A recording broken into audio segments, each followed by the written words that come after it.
कर्म भूमि की दुनिया में शर्म सभी को करना है, भगवान सिर्फ लकीरें देता है, रंग हमें को भरना है। नमस्कार बच्चों, कैसे हैं आप सब। आशा करती हूँ आप सब अच्छे होंगे, स्वस्थ होंगे। बच्चों, मैं अनीता आपके अपने YouTube channel Hindi concept and facts with Anita में मैं आप सभी का स्वागत करती हूँ। तो जैसा कि आप सब जानते हो, पिछली क्लासेज में हमने पढ़ा था संख्या भाग 2।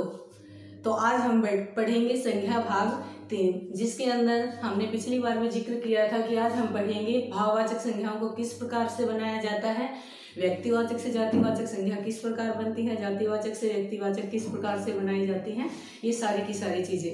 लेकिन उससे पहले अगर आप लोगों ने अभी तक चैनल को सब्सक्राइब नहीं किया है तो चैनल को सब्सक्राइब करें, ताकि हमारी आने वाली वीडियोज़ की नोटिफिकेशन आपको सबसे पहले मिल सके।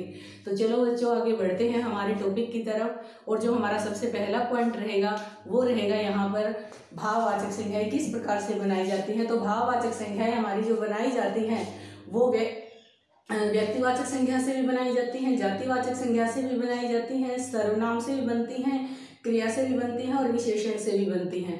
तो सबसे पहले हम भाववाचक संख्या को बनाएंगे जातिवाचक संख्या से। देखिए किस प्रकार से जातिवाचक से हम भाववाचक बनाते हैं। जातिवाचक से भाववाचक कैसे, जैसे यहाँ पर पहले हम कुछ जातिवाचक संख्याएं लिखेंगे। तो कुछ जातिवाचक शब्दों को यहाँ पर हम लिख रहे हैं। जैसे हमने लिखा लड़का, आप सभी जानते हो लड़का जातिवाचक है, क्योंकि पिछली क्लास में भी मैंने आपको बताया था कि दुनिया में हर लड़के को लड़का कहते हैं। जैसे बच्चा शब्द है जातिवाचक है, जैसे इंसान है जातिवाचक संख्या है। हमने लिखा यहाँ पे व्यक्ति, ये भी हमारी क्या है, जातिवाचक संख्या है। तो जैसे आप सभी जानते हो लड़का शब्द से बनाया जाता है लड़कपन। लड़कपन लड़कपन हमारी कौन सी संख्या होती है, भाववाचक संख्या होती है। लेकिन लड़कपन भाववाचक संख्या किस चीज से बनी है, संख्या से ही बनी है। और कौन सी संख्या से बनी है, जातिवाचक संख्या से बनी है। बच्चा शब्द से हम बनाएंगे बचपन। बचपन भाववाचक संख्या होती है, हमने पिछली क्लास में पढ़ा था। तो भाववाचक संख्या होती है, लेकिन बनी किस शब्द से है, ये बच्चा शब्द से बनी है। और बच्चा हमारी कौन सी संख्या होता है, जातिवाचक। इंसान से होता है इंसानियत, इंसान से इंसानियत। व्यक्ति से व्यक्तित्व, जैसे हमने लिख दिया मानव। मानव कौन सी संख्या है, हमारी जातिवाचक संख्या है। और मानव से अगर हम बनाते हैं मानवता, मानवता, तो मानवता हमारी भाववाचक संख्या है। लेकिन मानवता भाववाचक संख्या का निर्माण किससे हुआ है, संख्या से हुआ है। किस संख्या से हुआ है, जातिवाचक संख्या से हुआ है। तो यहाँ पर हमने देखा है कि किस प्रकार से जातिवाचक से भाववाचक संख्याएं बनाई जाती हैं। तो यहाँ पर हमारा पहला पॉइंट क्लियर हो जाता है कि जातिवाचक से भाववाचक संख्याएं किस प्रकार से बन रही हैं। तो हम आगे बढ़ेंगे।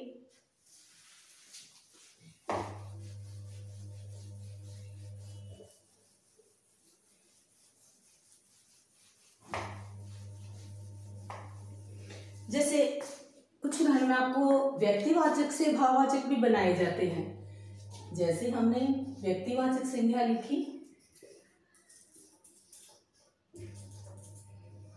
व्यक्तिवाचक से भाववाचक कैसे बनती हैं देखेंगे। व्यक्तिवाचक से भाववाचक संख्या, जैसे हमने लिख दिया हिटलर।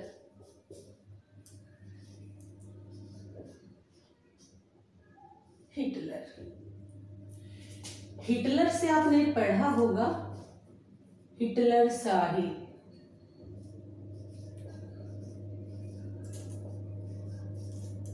हिटलर शाही। जैसे हमने एक शब्द लिख दिया मार्क्स।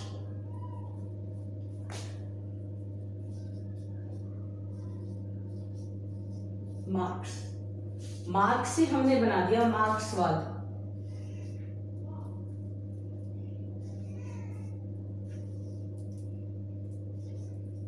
मार्क्स, अब ये क्या है, नाम है।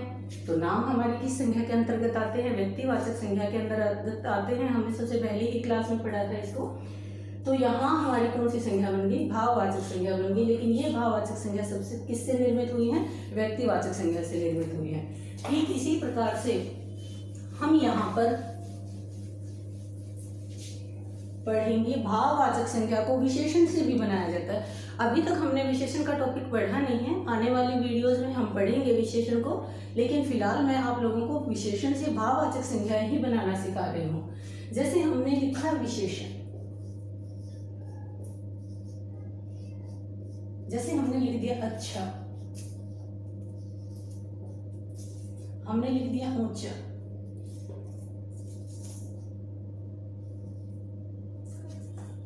हमने लिख दिया बुरा, कड़वा, मीठा, सरल, सरल। इससे भाववाचक संज्ञाएं क्या बनती हैं? आदि, मतलब बहुत सारे हैं अभी तो अच्छा से हमारी बन जाएगी अच्छाई, और अच्छाई हमारी किसके अंतर्गत आती है? भाववाचक संख्या के अंतर्गत आती है। ऊंचा शब्द हमारा क्या है? विशेषण। जैसे हमने बोल दिया ऊंचा मेज, तो मेज की विशेषता ऊंचा है, तो ऊंचा शब्द हमारा क्या है? विशेषण है। इससे हम लिखेंगे ऊंचाई। जो ऊंचाई है वो हमारी किसके अंदर आएगी? भाववाचक संज्ञा के अंदर आएगी। लेकिन अगर कोई हमसे पूछे ऊंचा, तो ऊंचा क्या है? हमारा विशेषण है। जैसे बुरा शब्द है, बुरा से हमने लिख दिया बुराई, बुराई। तो बुराई भाववाचक संज्ञा है, लेकिन ये बनी किस शब्द से है? बुरा शब्द से बनी है। और बुरा शब्द क्या होता है? विशेषण होता है। तो ये भाववाचक संज्ञा हमारी विशेषण से बनी है। कड़वा से कड़वाहट, कड़वाहट, कड़वाहट शब्द बना है कड़वा से, और जो कड़वा शब्द होता है वो होता है विशेषण। लेकिन अगर कोई हमसे पूछे कड़वाहट क्या होता है, तो कड़वाहट होती है हमारी भाववाचक संज्ञा। मीठा से क्या बनता है? मिठास, मिठास। जो मिठास भाववाचक संज्ञा है हमारी, वो किससे बनी है? मीठा शब्द से बनी है। और मीठा शब्द क्या होता है? व्याकरण की दृष्टि से मीठा शब्द विशेषण होता है। सरल से बनता है सरलता, सरलता। एग्जाम में किस तरीके से यहाँ से प्रश्न पूछ लिया जाता है वो हम आगे डिस्कस करेंगे। एक बार हम भाववाचक संज्ञाएं बना रहे हैं, उसके बाद हम कुछ एग्जाम्पल पढ़ के देखेंगे कि किस तरीके से एग्जाम में इनको पूछा जाता है। तो यहाँ पर अभी हमने जो पढ़ा है दूसरा भाग, कि विशेषण से भाववाचक संज्ञाएं किस प्रकार से बनाई जाती है। अब हम पढ़ेंगे सर्वनाम। जो भाववाचक संज्ञाएं होती है वो बनाई जाती हैं, ये संज्ञाएं से बनाई जाती हैं, ये विशेषण से बनाई जाती है, सर्वनाम से बनाई जाती हैं। तो अगला पॉइंट जो हम पढ़ेंगे वो पढ़ेंगे सर्वनाम, कि सर्वनाम से भाववाचक संज्ञाएं किस प्रकार की बनती हैं।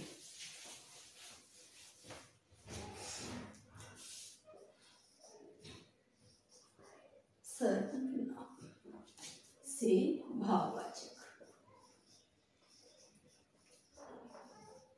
सर्वनाम से भाववाचक संज्ञा। अपना, निज, मम,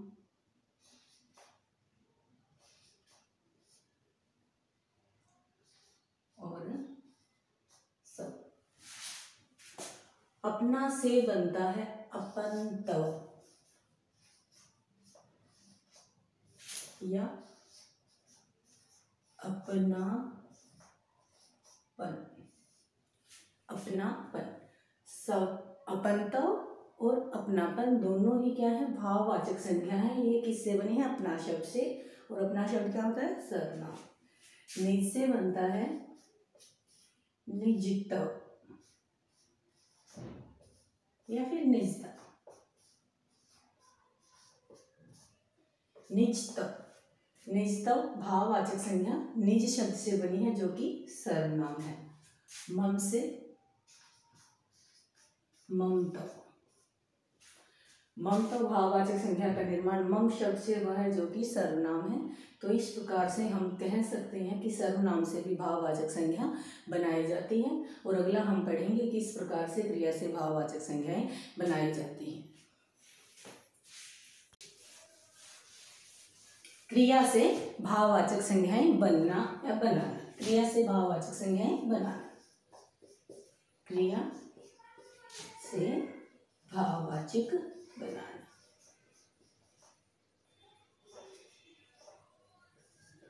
जैसे हमने लिखा पढ़ना। पढ़ना हमारी क्रिया है। जब क्रिया का टॉपिक आप पढ़ लोगे तो आपको अपने आप ही देखते ही पता चल जाएगा कौन सा शब्द क्रिया है। जब आप सर्वनाम पढ़ लोगे आपको देखते ही पता चल जाएगा कौन सा शब्द सर्वनाम है, कौन सा विशेषण है। तो पढ़ना हमारी क्या है? क्रिया है। पढ़ना से एक शब्द बनता है पढ़ाई। पढ़ना से बनता है पढ़ाई। तो पढ़ाई हमारी क्या होती है? भाववाचक संज्ञा होता है। लिखना। लिखना क्रिया होती है, लेकिन लिखना से हम लिखते हैं लिखाई, या फिर हम लिख देते हैं लिखावट। लिखावट। लिखावट। लिखाई और लिखावट दोनों ही भाववाचक संज्ञाएं हैं और दोनों का निर्माण ही किससे हुआ है? क्रिया से हुआ है। जैसे हमने लिख दिया सीलना। सीलना। सीलना से बनता है सिलाई। सिलाई। सिलाई हो जाएगी भाववाचक संज्ञा और सीलना हो जाएगी हमारी क्रिया। जैसे हमने लिख दिया खेलना। खेलना क्रिया है, लेकिन अगर आप लिखो खेल तो खेल क्या हो जाएगा? भाववाचक संज्ञा हो जाएगा। तो खेल भाववाचक संज्ञा, खेलना हमारी क्रिया। जैसे चिल्लाना क्रिया है। चिल्लाना। चिल्लाना से बनता है चिल्लाहट। चिल्लाहट। चिल्लाहट क्या हो जाएगी? भाववाचक संज्ञा हो जाएगी। जैसे हमने लिख दिया थकना। थकना क्रिया है, लेकिन थकना से हम लिखेंगे थकान या फिर थकावट। थकावट या थकान, ये हमारी क्या हो जाएंगी? सारी की सारी भाववाचक संज्ञा हो जाएंगी। तो यहाँ पर अभी आपने देखा है कि किस तरह से क्रिया से भाववाचक संज्ञाएं बनाई जाती हैं। जैसे मान लीजिए किसी ने आपसे एग्जाम में पूछ लिया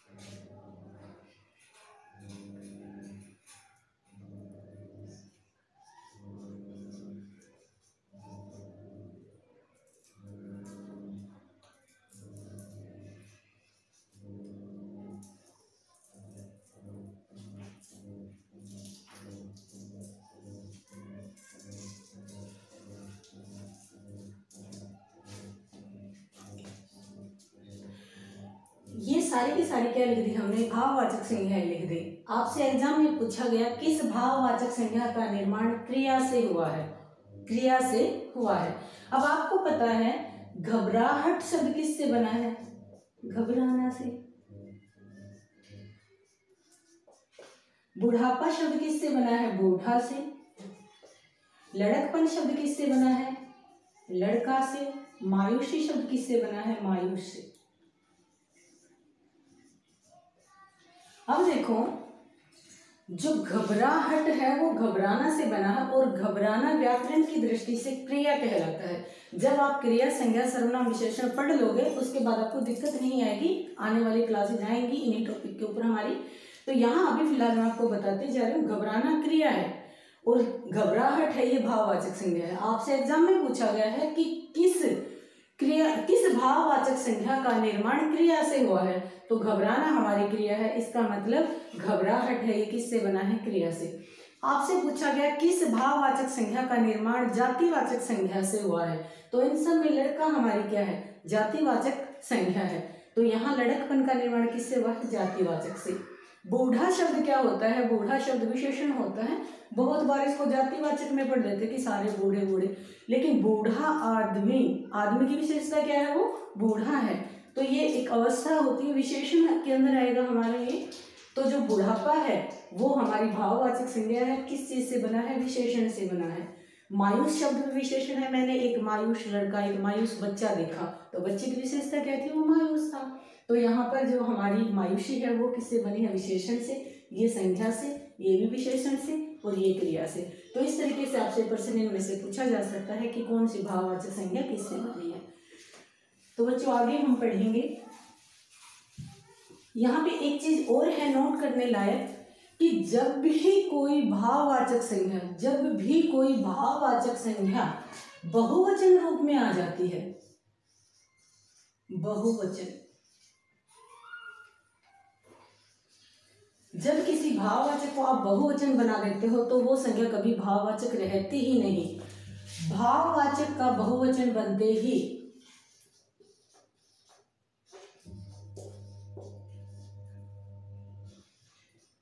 बहुवचन बनाने पर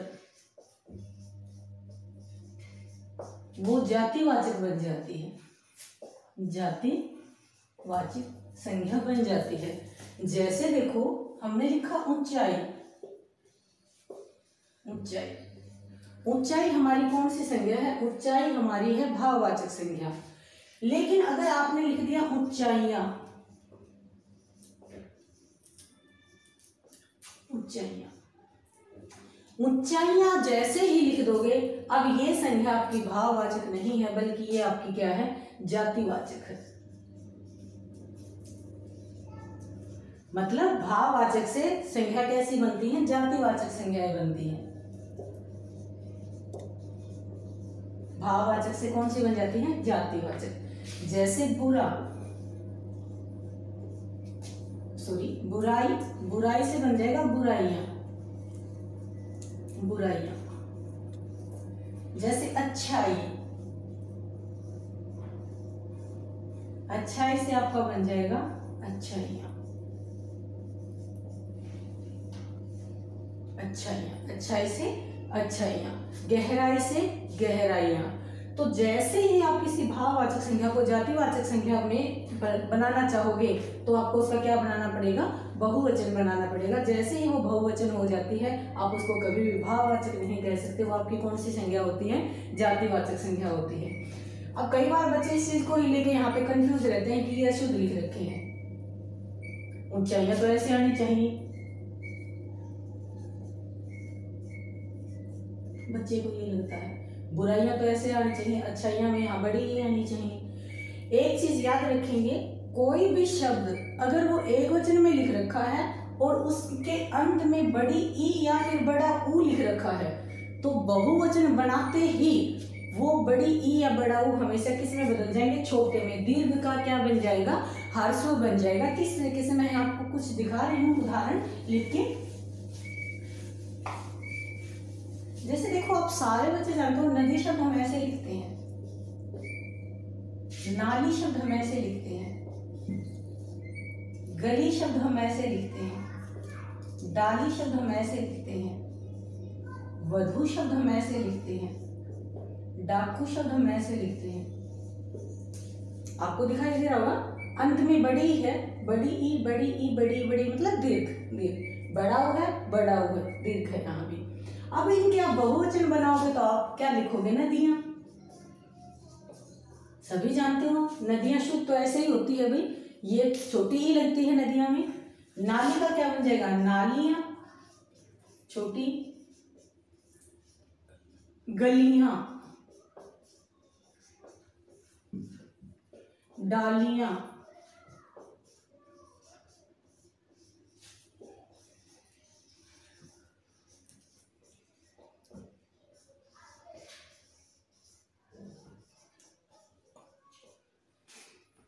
अब यहाँ देखो बड़ा वो था, बड़ा था, बड़ी। तो कभी भी कोई भी ऐसा शब्द जिसको आप बहुवचन बनाना चाहते हो और उसके अंत वाले का बात कर रही हूँ मैं, अगर पहले कोई आ जाए बीच में आ जाए उससे कोई फर्क नहीं पड़ता। अंत वाले अगर दीर्घ मात्रा है तो उसको किस में बनाओगे आप, हर्ष में बदल दोगे, मतलब बड़ी मात्रा को किस में बदल दोगे, छोटी में। तो यहाँ छोटी, यहाँ छोटी हो गई, यहाँ छोटी हो गई, यहाँ छोटी, यहाँ छोटा ऊ हो गया, यहाँ भी छोटा ऊ हो गया। तो ठीक उसी तरह से तो हमने ये चीज लिखी थी, जैसे अच्छाई बड़ी, और जैसे ही आप इसका बहुवचन बनाओगे अच्छाइयाँ, तो ये बड़ी ई कैसी हो जाएगी आपकी, छोटी हो जाएगी। तो एक शुद्ध अशुद्ध में भी यहाँ काम आएंगी ये चीजें आपकी। तो यही था। अब हमारे कुछ एक पॉइंट और रह गए हैं बाकी इस टॉपिक में। देखो,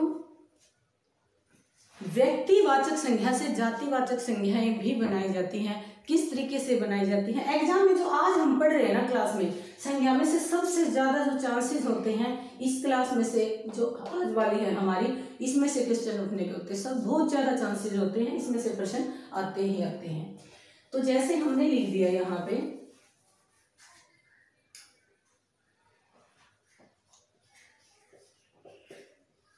हरिश्चंद्र,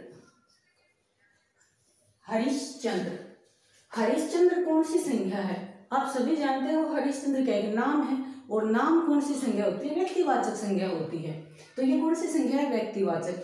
लेकिन हमने कहा कि आज देश में हरिश्चंद्रों की कमी होती जा रही है। आज देश में हरिश्चंद्रों की कमी होती जा रही है। तो अब हरिश्चंद्र कौन सी संज्ञा है? यहाँ पे हरिश्चंद्र का मतलब हरिश्चंद्र नाम से नहीं है भाई, आज देश में हरिश्चंद्र नाम वालों की कमी होती जा रही, नहीं। यहाँ पे हरिश्चंद्र का मतलब सत्य बोलने वालों की। यहाँ जो हरिश्चंद्र लिखा गया है ये एक जाति को बता रहा है कि दुनिया में जितने भी सच बोलने वाले हैं, हर किसी की क्या बना दी, एक जाति बना दी, सच बोलने वालों की जाति। तो यहाँ पर हमने व्यक्तिवाचक से कौन सी संज्ञा बना दी? जातिवाचक संज्ञा बना दी। जैसे हमने लिखा जयचंद। जयचंद क्या है? नाम है, और नाम कौन सी संज्ञा होती है? हमारी व्यक्तिवाचक संज्ञा होती है। हम लिख लेंगे अब जयचंदों को पहचानना होगा।